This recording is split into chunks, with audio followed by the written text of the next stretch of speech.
Which of the following process needs no quenching? નીચેનામાંથી કઈ પ્રોસેસમાં ક્વેન્ચિંગ કરવામાં આવતું નથી? ક્વેન્ચિંગ એટલે શું, એ તો તમને ખબર જ છે.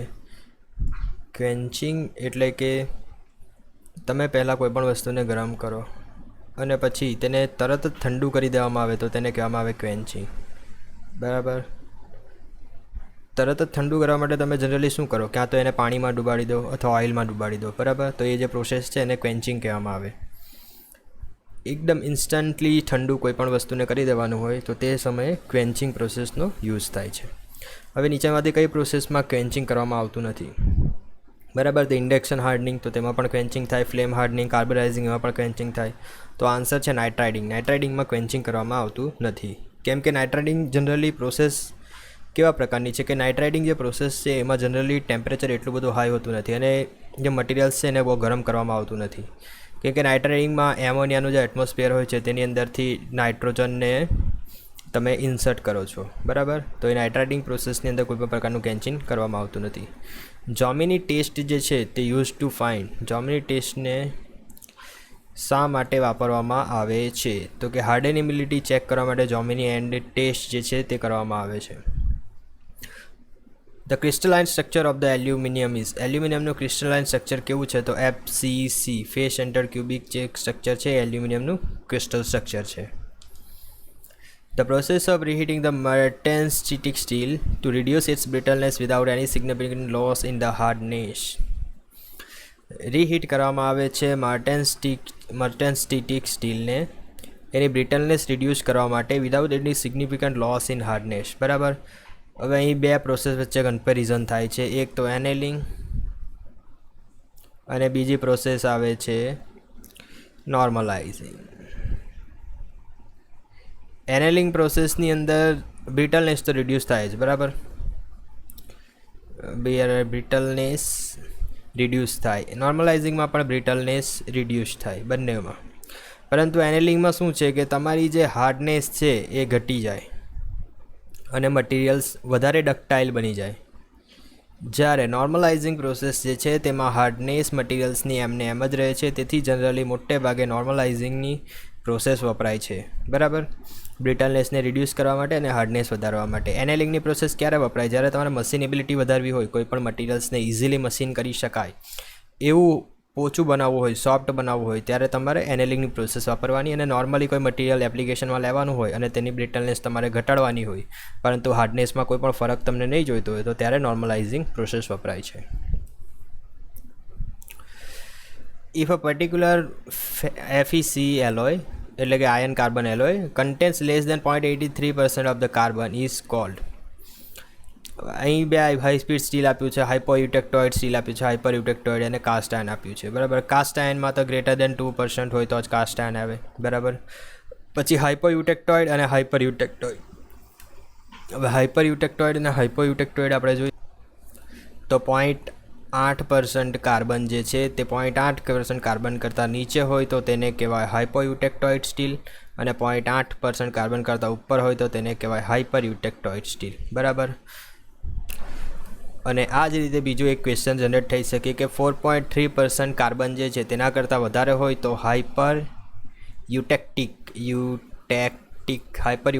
સ્ટીલ અને 4.3% કરતાં ઓછો હોય તો હાઇપોયુટેક્ટિક સ્ટીલ. બરાબર. હાઇપો એટલે કે ઓછું અને હાઇપર એટલે કે વધારે, એ તો તમને ખબર જ છે. પરંતુ 0.8%ની વાત આવે તો આવે યુટેક્ટોઇડ અને 4.3%ની વાત આવે તો યુટેક્ટિક. બરાબર. તો અહીં તો તમને આપ્યું છે 0.83% એટલે 0.8% કરતાં વધારે છે તો તમારે આન્સર આવશે હાઇપરયુટેક્ટોઇડ. હાઇપોયુટેક્ટોઇડ સ્ટીલ અહીં આન્સર એ લોકો આપ્યો છે. સોરી, અહીં લેસ આપ્યું છે. બરાબર. અહીંયા ધ્યાન રાખજો, આ લેસ આપ્યું છે, મોર નથી આપ્યું. 0.83% કરતાં વધારે હોય તો હાઇપરયુટેક્ટોઇડ અને 0.83% કરતાં ઓછું હોય તો હાઇપોયુટેક્ટોઇડ. બરાબર. અહીં કીધું જ છે મેં તમને. The crystal structure of austenite. Austenite જે છે તેનું ક્રિસ્ટલ સ્ટ્રક્ચર કેવું હોય છે? તો ઓસ્ટેનાઇડ એટલે કે ગામા આયન જે છે તેને ઓસ્ટેનાઇડ કહેવામાં આવે. આ ગ્રાફ તો તમને ખબર જ હશે. બરાબર. 3 પ્રકારના આયન આવે છે. એક પહેલું આયન આવે BCC સ્ટ્રક્ચર, તો તેને કહેવાય આલ્ફા આયન.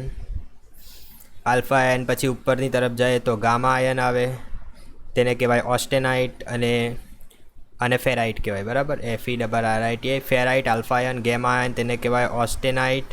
BCC પછી આનું સ્ટ્રક્ચર ચેન્જ થઈને FCC થઈ જાય અને એના પછી ડેલ્ટા આયન આવી જાય. ડેલ્ટા આયન તેનું સ્ટ્રક્ચર ફરીથી BCC થઈ જાય, બરાબર. આ ગ્રાફ તમે ભણ્યા જ હશો.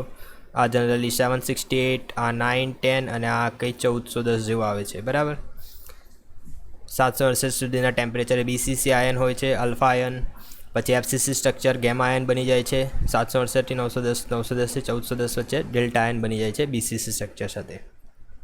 તો ઓસ્ટેનાઇટ એટલે કે ગેમા આયન, બરાબર. તો તેનું ફેસ સેન્ટર્ડ ક્યુબિક સ્ટ્રક્ચર આવશે. Increasing the number of reheating stages in the gas turbine to infinity makes the expansion tending to isothermal. જો કોઈ પણ પ્રોસેસ છે એ પ્રોસેસને તમે એકદમ ઇન્ફાઇનિટલી, જો અહીં આપ્યું છે રીહીટિંગ સ્ટેજીસ, મીન્સ કે હીટ સપ્લાય કરવાની છે, હીટ સપ્લાય કરવાની છે અને હીટ સપ્લાય તમે ઇન્ફાઇનાઇટ ટાઈમ સુધી હીટ સપ્લાય કર્યા જ કરો તો એ જે પ્રોસેસ હોય છે તે આઇસોથર્મલ પ્રોસેસમાં કન્વર્ટ થઈ જાય. મીન્સ કે આઇસોથર્મલ પ્રોસેસ જનરલી એ બની જતી હોય છે, બરાબર. તો રીહીટિંગ ગેસ છે તેને ઇન્ફાઇનાઇટ સુધી ગેસ ટર્બાઇન સુધી તો તમે રીહીટ કરો, makes the expansion tending to isothermal. તો તમારું જે એક્સપાન્શન છે તે આઇસોથર્મલ પ્રોસેસમાં કન્વર્ટ થઈ જશે. For ductile material, toughness is the measure of. toughness શાનું મેઝર છે? ડક્ટાઇલ મટીરિયલ્સ માટે તમે આ જે ગ્રાફ જુઓ છો તેમાં આ જે નીચેનો એરિયા છે એ બધો એરિયા તમને આપે છે ટફનેસ. તો ટફનેસ એ શાનું મેઝર છે? તો ability to absorb energy up to fracture. આ જે ફ્રેક્ચર પોઈન્ટ છે અહીં, એ ફ્રેક્ચર પોઈન્ટ સુધી જે મટીરિયલ્સ છે તે કેટલી એનર્જી એબ્સોર્બ કરી શકે છે તેનું મેઝર આપે છે, મીન્સ કે તેનું માપ આપે છે, બરાબર. The main purpose of spheroidizing treatment, બરાબર. મેઇન પર્પઝ શું છે સ્પેરોડાઇઝિંગ ટ્રીટમેન્ટનો? તો to improve the machinability of high carbon steel. Machinability improve તો તમે એનેલિંગથી પણ કરી શકો છો, પરંતુ જો હાઈ કાર્બન સ્ટીલની મશીનેબિલિટી તમારે ઇમ્પ્રૂવ કરવી હોય તો તેના માટેની સ્પેશિયલ પ્રોસેસ છે તે સ્પેરોડાઇઝિંગ પ્રોસેસ છે. હીટ ટ્રીટમેન્ટ પ્રોસેસ જે છે તેના વિશે મેં ઓલરેડી એક વિડીયો બનાવી જ ચૂક્યો છું, એક અથવા બે વિડીયો બનાવ્યા છે. તે એની અંદર મેં બધું ડિટેલ્સમાં સમજાવ્યું છે. તેની અંદર આ સ્પેરોડાઇઝિંગ પણ ડિટેલ્સમાં સમજાવ્યું છે, બરાબર. તો main purpose of spheroidizing treatment is machinability of the high carbon steel. હવે number of degree of freedom શોધવાનું છે. 5 લિંક મિકેનિઝમ છે અને 5 રિવોલ્યુટ પેર છે, બરાબર. તો 5 રિવોલ્યુટ પેર છે, 5 લિંક આપેલી છે, બરાબર, મિકેનિઝમની.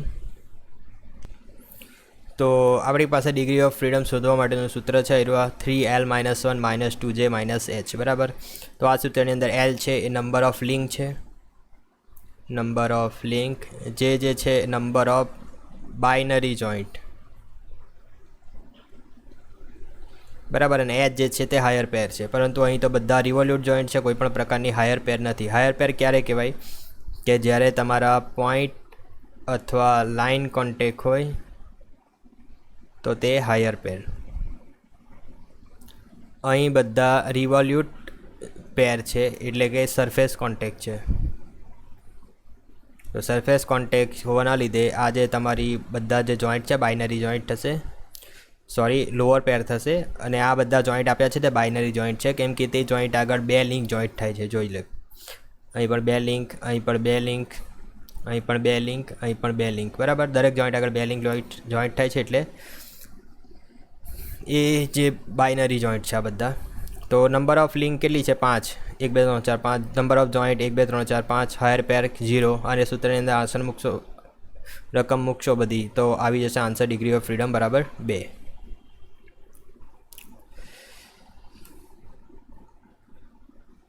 કન્સિડર અ 4 બાર મિકેનિઝમ. એક જ minute. Consider a 4 bar mechanism shown in the figure. A driving link DA is rotating uniformly at a speed of 100 rpm clockwise. The velocity of point A in meter per second. A velocity of point A in meter per second આપણે શોધવાનું છે, બરાબર. અને એ પોઈન્ટની આપણને velocity શોધવાની છે. તો આપણી પાસે અવેલેબલ છે NDA, એટલે કે DA જે છે તેના RPM આપેલા છે 100 rpm. અને ડીએની લેન્થ આપેલી છે 30 સેન્ટીમીટર. તો વેલોસિટી ઓફ એ આપણે શોધવાની છે. તો વેલોસિટીનું સૂત્ર આપણને ખબર છે આર ઇન્ટુ ઓમેગા. આર જે છે રેડિયસ એટલે કે આની લેન્થ આપેલી છે આપણને 30 સેન્ટીમીટર. તેને 100 વડે ભાગીશું તો આપણને મીટરમાં મળી જશે, કેમ કે આપણને આન્સર મીટર પર સેકન્ડમાં જોઈએ છે. પછી omega is equal two 2πn/60, બરાબર. તો 2πn આપણને આપેલા છે 100 RPM, પરંતુ રોટેશન પર મિનિટને આપણે રોટેશન પર સેકન્ડમાં કન્વર્ટ કરવા માટે 60 વડે ભાગવું પડશે, બરાબર. તો 2πn/60 એટલે આગળ રોટેશન પર સેકન્ડમાં આવી જશે. આ બધું કેન્સલ આઉટ કરશો તો આન્સર આવશે પાઈ એટલે કે 3.14 મીટર પર સેકન્ડ. હવે અહીં જોઈએ તો as on in the figure the mass of 100 kg held between two spring, the natural frequency of the vibration of the system in the cycle, બરાબર. નેચરલ ફ્રીક્વન્સી તમારે ઓમેગા એન શોધવા કીધેલી છે. તો omega n is equal to √k/m, બરાબર. તો એમાં કે જે છે તે આપણે કે ઇક્વિવેલન્ટ આપણે શોધવો પડશે. અહીં જે બંને સ્પ્રિંગ છે તે એકબીજાની સાથે સિરીઝમાં નથી પરંતુ પેરેલલમાં છે, બરાબર. તો જ્યારે પણ પેરેલલમાં હોય તો કે ઇક્વિવેલન્ટ બરાબર k1 + k2 કરી દેવાનું. તો આન્સર 20 + 20 તો 40 kN/મીટર કે ઇક્વિવેલન્ટનો આન્સર આવશે. અને માસ કેટલું છે 100 kg. તો નેચરલ ફ્રીક્વન્સી શોધવા માટે આપણે કેની વેલ્યુ આની અંદર મૂકી દઈશું. તો 40 × 1000 kN/મીટર અને નીચે છે 100 કેન્સલ. તો 400નો તમે અંડર રૂટ કાઢશો તો 20 × 20 = 400, તો 20 આન્સર આવશે. હવે આ જે આવશે તે રેડિયન પર સેકન્ડમાં આવશે, પરંતુ આપણને આન્સર પાઈના ફોર્મમાં જોઈએ છે, બરાબર.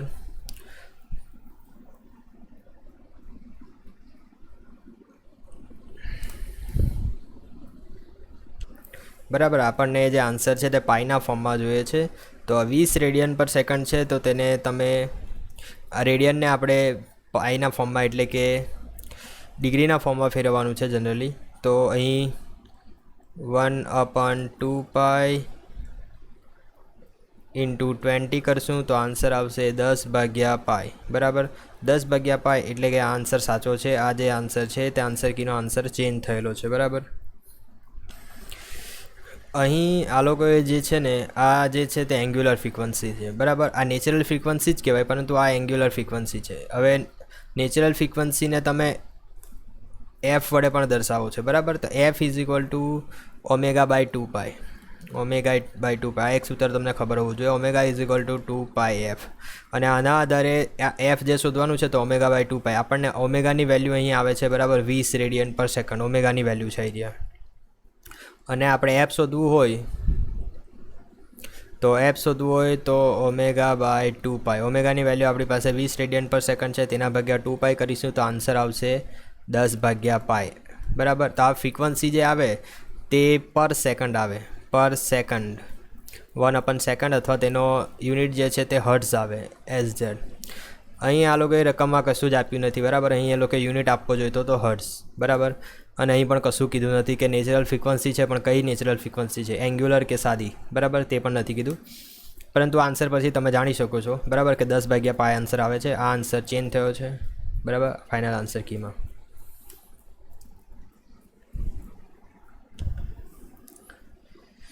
Natural frequency of a spring mass system on Earth is omega. The natural frequency of this system on the moon. બરાબર. જે નેચરલ ફ્રીક્વન્સી છે તે પૃથ્વી પર ઓમેગા છે, તો ચંદ્ર ઉપરની નેચરલ ફ્રીક્વન્સી શોધવાની છે. નેચરલ ફ્રીક્વન્સી માટે જનરલી સૂત્ર છે k/m, બરાબર, અથવા omega is equal two under route.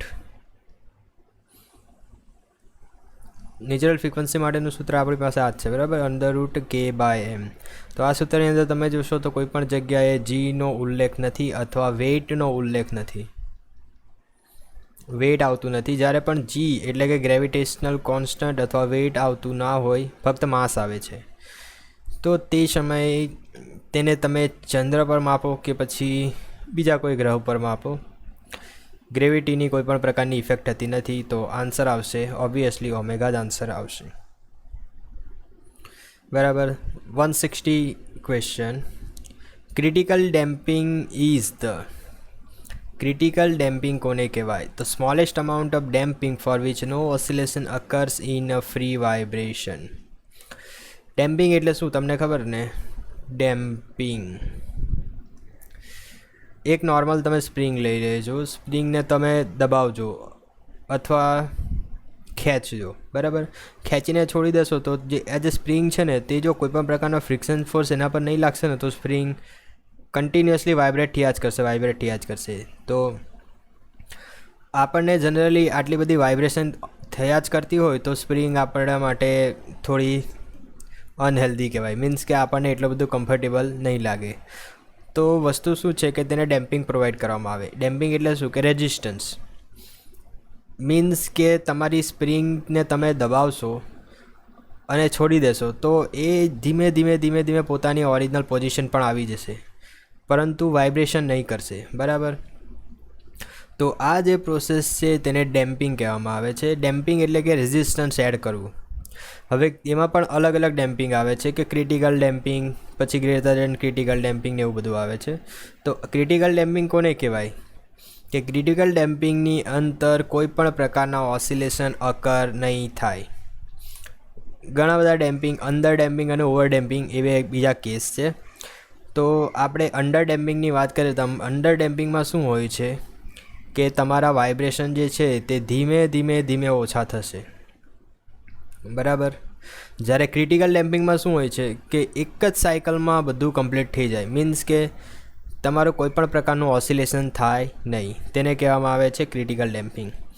Smallest amount of damping for which no oscillation occurs in the free vibration, એને કહેવામાં આવે છે ક્રિટિકલ ડેમ્પિંગ. ઓવર ડેમ્પિંગ એટલે કે વધારે પડતું તમે રેઝિસ્ટન્સ એડ કરી દો તો એને પોતાની ઓરિજિનલ પોઝિશન ગેઇન કરવામાં વધારે પડતો ટાઈમ લાગે. જ્યારે ક્રિટિકલ ડેમ્પિંગમાં મિનિમમ ટાઈમ એટલે કે ઓછામાં ઓછા સમયમાં એ પોતાની ઓરિજિનલ પોઝિશન આપી દે છે અને કોઈ પણ પ્રકારનું ઓસિલેશન નહીં થાય. જ્યારે અંડર ડેમ્પિંગમાં ઓસિલેશન થાય પરંતુ ઓછા ઓસિલેશનમાં પોતાની ઓરિજિનલ પોઝિશન રીગેઇન કરી લે છે. Two vibratory systems shown in the figure. The ratio of natural frequency of longitudinal vibration of the second system to that of the first. બરાબર, રેશિયો પૂછેલો છે શાનો? નેચરલ ફ્રીક્વન્સીનો. Natural frequency is equal to √k/m. પહેલી system માટે આપણે લખીએ તો k છે, m છે. બીજી સિસ્ટમ માટે લખીએ તો 4k છે અને m છે.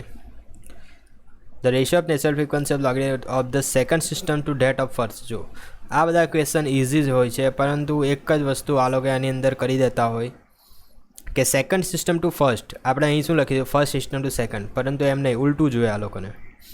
તો આપણે તો આ પહેલાં કરી દઈએ. એમ ઉડી ગયા, કે ઉડી ગયા.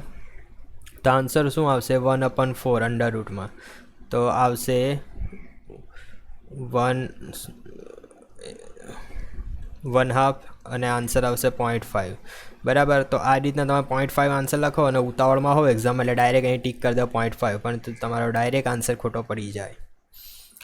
જ્યારે પણ એક્ઝામમાં તમે ઇઝી ક્વેશ્ચન જો ને તે એક ટ્રીક યુઝ કરવાની કે એની રકમ 2 વાર વાંચવાની. કેમ કે છે ને ઇઝી ક્વેશ્ચન્સ હોય તો તેમાં આવી રીતની નાની ભૂલો કરી હોય અને તેનો આન્સર પણ આપેલો હોય પાછો, એટલે તમે ઉતાવળમાં ગલતી સે મિસ્ટેક કરી દો.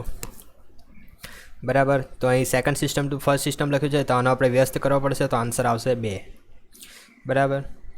અ system of mass rotating in different planes is in dynamic balance if the resultant.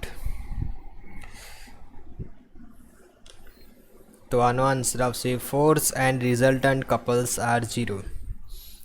હવે ડિફરન્ટ પેરેલલ પ્લેન્સમાં જો અલગ અલગ માસીસની સિસ્ટમ હોય છે, જો એક જ પ્લેનમાં રોટેટ કરતા હોય, બરાબર, એક અહીં રોટેટ કરતું હોય અને બીજું અહીં રોટેટ કરતું હોય, આને બેલેન્સ કરવા માટે તે જ પ્લેનમાં તમારે એક અલગ ફોર્સ લગાવી દેવાનો. કોઈ પણ પ્રકારના કપલ્સની જરૂર પડતી નથી. પરંતુ જો અલગ અલગ પ્લેનમાં, મીન્સ કે અહીં એક માસ રોટેટ કરે છે આ રીતે અને બીજું એક આ પ્લેનમાં પણ માસ રોટેટ કરે છે આ રીતે, તો આ બંનેને તમારે બેલેન્સ કરવા માટે કપલ્સની પણ જરૂર પડશે. બરાબર. મીન્સ કે તમારે રિઝલ્ટન્ટ કપલ્સ પણ તમારે એડ કરવું પડશે. તો system of masses rotating different planes in dynamic balance, જો ડાયનેમિક બેલેન્સમાં હોય તો રિઝલ્ટન્ટ ફોર્સ અને રિઝલ્ટન્ટ કપલ બંને 0 થવા જોઈએ, તો જ આ આખી સિસ્ટમ છે તે ડાયનેમિક બેલેન્સમાં કહેવાશે.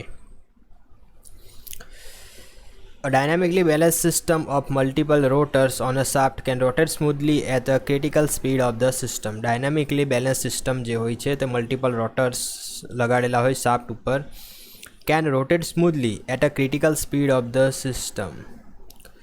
ક્રિટિકલ સ્પીડની ઉપર જે આખી જે સિસ્ટમ છે તે રોટેટ સ્મૂથલી થશે ડાયનામિકલી બેલેન્સ સિસ્ટમ હશે તો. Dynamic balancing eliminate all the unbalance forces and couple from the system. Okay, તો આન્સર આ બરાબર છે. તો આનો આન્સર એકચ્યુઅલી ચેન્જ થયો છે. આર ઇઝ ટ્રુ મીન્સ કે રીઝન જે છે તે સાચું છે, પરંતુ critically speed of the system હોય. જો ક્રિટિકલી સ્પીડ કોને કહેવાય? ક્રિટિકલ સ્પીડ ઓફ શાફ્ટ, આ તમે જોયું જશે બરાબર. ક્રિટિકલ સ્પીડ ઓફ શાફ્ટમાં કોઈપણ પ્રકારનું ડાયનામિકલી બેલેન્સ સિસ્ટમ હોય કે ગમે તે સિસ્ટમ હોય, પરંતુ ક્રિટિકલ સ્પીડ ઓફ શાફ્ટ એ કોઈના પર પણ ડિપેન્ડ નથી કરતું. ડાયનામિકલી બેલેન્સ છે કે નથી એના પર ડિપેન્ડ નથી કરતું બરાબર. તો પહેલું એસેસર ખોટું જ છે, પરંતુ બીજું રીઝન જે છે તે સાચું છે. તો R is true and but A is false. એ ખોટું છે અને આર સાચું છે. સ્ટાર્ટિંગ ફ્રિક્શન જે છે તે લો ઇન શાની અંદર સ્ટાર્ટિંગ ફ્રિક્શન લો હોય છે? તો હાઇડ્રોડાયનામિક લ્યુબ્રિકેશન, મિક્સ્ડ લ્યુબ્રિકેશન, બાઉન્ડ્રી લ્યુબ્રિકેશન. તો હાઇડ્રોડાયનામિક લ્યુબ્રિકેશન જે છે તે હાઇડ્રોડાયનામિક બેરિંગમાં તમે જોયું હશે, તેમાં સ્ટાર્ટિંગ ફ્રિક્શન બહુ વધારે હોય. હાઇડ્રોડાયનામિક બેરિંગ એટલે કઈ ટાઈપની બેરિંગ?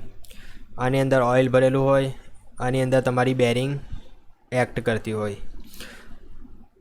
હવે અહીં તમને કીધેલું જ છે, તમે શબ્દ પરથી જાણી શકો છો કે ડાયનામિક મીન્સ કે ઇનિશિયલી તમારું બેરિંગ જે છે તે કોન્ટેક્ટમાં હશે સરફેસ સાથે બરાબર. જેવું પણ તમે બેરિંગ સ્ટાર્ટ કરશો તેવી રીતે તમારું જે પ્રેશર ફોર્સ છે ઓઇલનું તે એક્ટ કરશે અને તમારી જે બેરિંગ છે જનરલ બેરિંગ તે લુબ્રિકેટ થઈને વર્ક કરવા લાગશે. તો એને કહેવાય હાઇડ્રોડાયનેમિક લુબ્રિકેશન.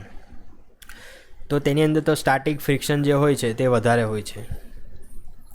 ફક્ત હાઇડ્રોસ્ટેટિક લુબ્રિકેશન કોને કહેવાય? કે આ તમારી બેરિંગ છે, બેરિંગની અંદર જે ઓઇલ હોય છે તો ઓઇલને એક પ્રેશર ઉપર રાખવામાં આવે છે અને એ પ્રેશર પંપની મદદથી જનરેટ કરવામાં આવે છે.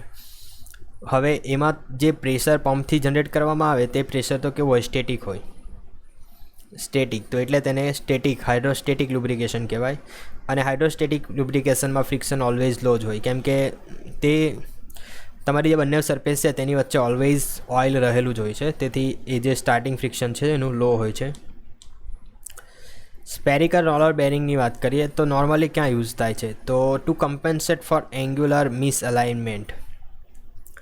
સ્પેરિકલ રોલર બેરિંગ જે હોય છે તેમાં સ્પિયર હોય છે, સ્પિયરવાળા રોલર બેરિંગ હોય છે બરાબર. તો એ જે બેરિંગ છે જ્યારે પણ તમારું એંગ્યુલર મિસઅલાઇનમેન્ટ હોય બે શાફ્ટની વચ્ચે, આ શાફ્ટ છે અને આ તમારો હબ છે, આવી રીતના એંગ્યુલર મિસઅલાઇનમેન્ટ હોય તે સમયે તમારે સ્પેરિકલ રોલર બેરિંગનો યુઝ કરવાનો હોય છે. Which of the following is the criteria in the design of hydrodynamic journal bearing? મેં તમને આગળ કીધું ને હાઇડ્રોડાયનેમિક જનરલ બેરિંગ. તો તેની ડિઝાઇન કરવામાં કયો ક્રાઇટેરિયા વપરાય છે? તો સોમરફિલ્ડ નંબર વપરાય છે બરાબર. હાઇડ્રોડાયનેમિક જનરલ બેરિંગની ડિઝાઇનમાં સોમરફિલ્ડ નંબરનો યુઝ થાય છે. સોમરફિલ્ડ નંબર એટલે ZN/P બરાબર. આ ટાઈપનું એક સોમરફિલ્ડ નંબરનું ઇક્વેશન્સ આવે છે. જ્યારે પણ તમે હાઇડ્રોડાયનેમિક જનરલ બેરિંગની ડિઝાઇન ભણશો, શાની અંદર ભણશો? મશીન ડિઝાઇનની અંદર, ત્યારે તમને ખબર પડશે કે આ જે સોમરફિલ્ડ નંબર છે તે કેવો હોય છે અને તેનો યુઝ શું છે ડિઝાઇન માટે. આ જે ક્વેશ્ચન છે તે કેન્સલ થયેલો છે. Which one of the following is the correct expression for the merchant machinability? Merchant machinability માટેનું કરેક્ટ ઇક્વેશન કયું છે? આની અંદર એકચ્યુઅલી બે ઓપ્શન સાચા છે, એક A અને C. અને જે મર્ચન્ટ મશીનેબિલિટી માટેનો કોન્સ્ટન્ટ છે તેનું real equation 2π plus beta minus alpha is equal to π/2 છે, જેમાં φ જે છે એ શિયર એંગલ છે, બીટા જે છે એ ફ્રિક્શન એંગલ છે, આલ્ફા જે છે એ રેક એંગલ છે બરાબર. તો 2π plus beta minus alpha is equal to π/2 આ જે છે એ સાચું ઇક્વેશન છે મર્ચન્ટ મશીનેબિલિટી કોન્સ્ટન્ટનું. તો 2π plus beta minus alpha, 2π plus beta minus alpha, અહીં બે ઓપ્શન છે, પરંતુ એ લોકો આ ક્વેશ્ચન ઓલરેડી કેન્સલ જ કરી દીધો છે બરાબર. If n is equal to 0.5, c is equal to 300 for the cutting speed, the tool life relation, when the cutting speed is reduced by 30%, the tool life is increased by vt raised to n is equal to constant. આ formula apply કરો તો v જે છે એ speed છે. હવે સ્પીડનો એકમ કયો છે તે સૌથી વધારે ઇમ્પોર્ટન્ટ છે, બરાબર. આ જે સૂત્ર છે તેમાં સ્પીડનો એકમ છે મીટર પર મિનિટ, અને આ જે ટી આવે છે એ ટૂલ લાઈફ છે. ટી જે છે ટૂલ લાઈફ, અને ટૂલ લાઈફનો એકમ પણ છે minute, is equal to v2 t2 raise to n, બરાબર. તો આ સૂત્રનો યુઝ કરીશું આપણે. કોન્સ્ટન્ટ બરાબર 300 આપ્યું છે, n બરાબર 0.5 આપ્યું છે.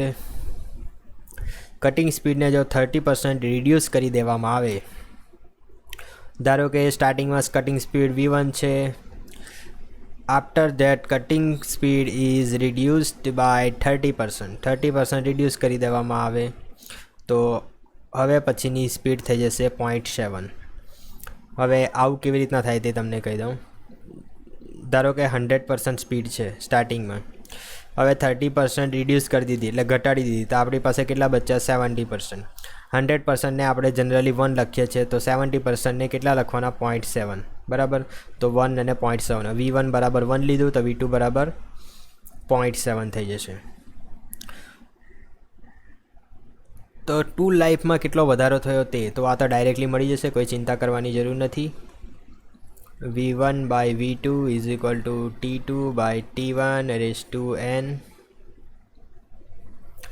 v1 by v2 1/0.7 is equal to t2 by t1, એ તો આપણે શોધવાનું જ છે. n આપણને કેટલા આપ્યા છે? n આપ્યા છે 0.5. 0.5 એટલે આપણે 1/2 લખી શકીએ. 1/2 આ બાજુ જશે તો સ્ક્વેર થઈ જશે. 1/0.7 ને આપણે 10/7 લખી શકીએ, પછી આ બાજુથી 1/2 આવે તો સ્ક્વેર થઈ જાય t2 બાય t1, બરાબર. હું અહીં લખું છું હવે t2 by t1 is equal two 100 7 7 49. હવે આપણે શોધવાનો છે કેટલા % ટૂલ લાઈફમાં વધારો થયો. તો ટૂલ લાઈફ t2માં વધારો થયો, તો આપણે t2 માઇનસ t1 કેટલો વધારો થયો, અને okay t2 minus t1 અપન t1 આપણે આ શોધવાનું છે. હવે આ રીતનું ઇક્વેશન લાવવા માટે તમારે શું કરવાનું છે? t2 બાય t1 -1 કરીશું તો આવી જશે t2 minus t1 by t1, બરાબર. તો અહીં તમે -1 આ બાજુ ઉમેર્યું તો પેલી રાઈટ હેન્ડ સાઈડ પર તમારે -1 કરવું પડશે, બરાબર. તો 100 માઇનસ 49 ડિવાઇડેડ બાય 49, તો આ તમને વધારો આપશે કેટલો? 51/49. હવે આને તમારે સોલ્યુશન લાવવું હોય તો કેવી રીતના લાવશો તે આપણે જોઈ લઈએ. 49 છે તેને ધારી લો કે 50 છે, રફલી ઇક્વલ ટુ, તો આ જે 51 છે તે તમારા 52 કરવું પડશે. નીચે આપણે એક વધાર્યું તો ઉપર પણ એક વધાર્યું, બરાબર. 50 દુ 100, તો 52 દુ કેટલા થશે? 2 દુ 4, 5 દુ 10, 104. નીચે શું આવ્યું? 100. તો આ તમે કરશો તો ખબર પડી જશે કે સ્ટાર્ટિંગમાં જે તમારું t1 હતું તે 100 હતું, અને અત્યારે તમારું નવું t2 આવ્યું તે કેટલું? 104 થયું. તો હવે પર્સન્ટેજ ઇન્ક્રીઝ, આ આપણું ઇન્ક્રીઝ જ આપી દીધું, બરાબર. ઇન્ક્રીમેન્ટ જ આપેલું છે અહીં. તો હવે પર્સન્ટેજ કરવું હોય તો 104/100. હવે કોઈ પણ વસ્તુને પર્સન્ટેજમાં કરવું હોય તો 100 વડે ગુણી કાઢવાનું, બરાબર. તો આ 100 ઉડી જશે, અને આપણો જે વધારો આવશે તે 104% આવી જશે. તમે જોઈ શકો છો, બરાબર. 100 વડે ગુણી કાઢ્યું તો આપણને આ જે વેલ્યુ છે તે પર્સન્ટેજમાં આવી જાય, અને 104% આન્સર આવી જશે.